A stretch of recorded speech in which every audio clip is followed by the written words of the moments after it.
Deus a família, abençoe meu lar. É pra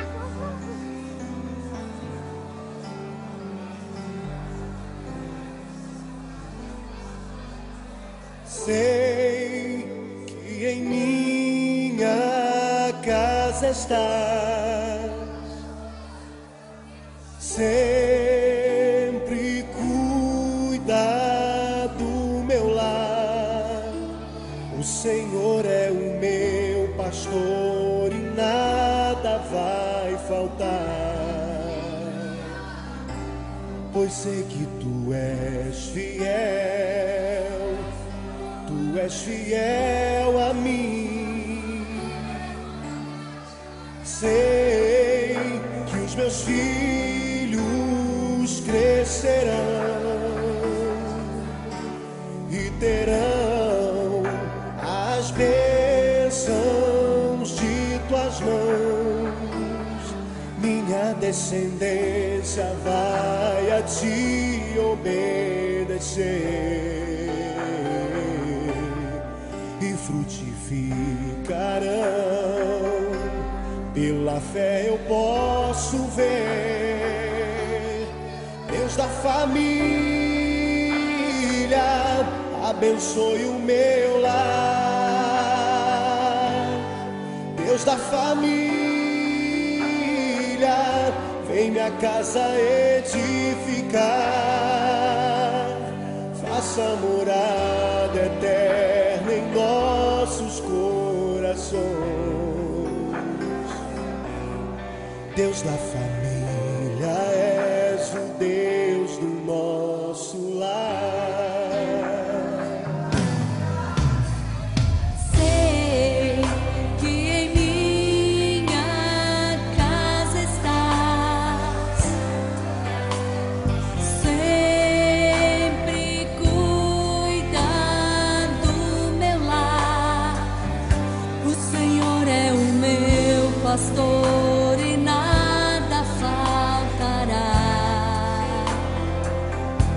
pois sei que tu és fiel.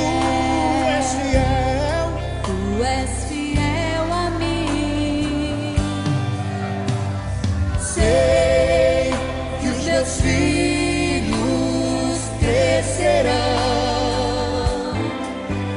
e terão as bênçãos de tuas mãos.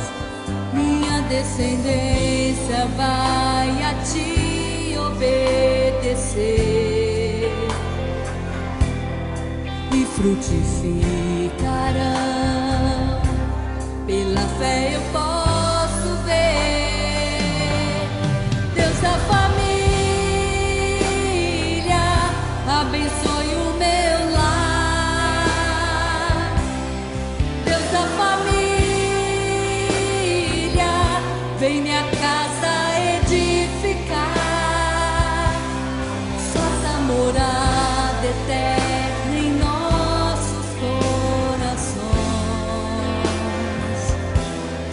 Deus da família, és o Deus do nosso lar. Deus da família, abençoa o meu lar.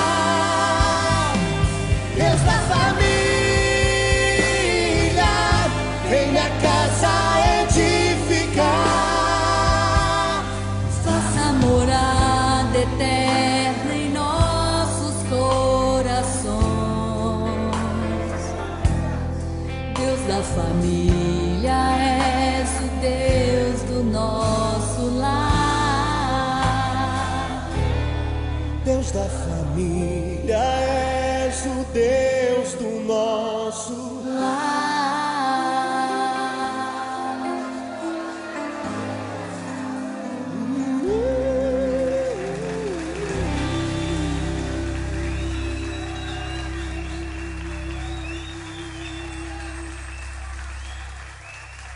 Papai do céu, abençoa a mamãe, abençoa o papai, abençoa o Boninho, abençoa a vovó Rai, abençoa o vovó. Abençoa o vovó Daíse. Abençoa a vovó Giza. Abençoa minha vida. Abençoa toda a minha família. Em nome de Jesus. Amém.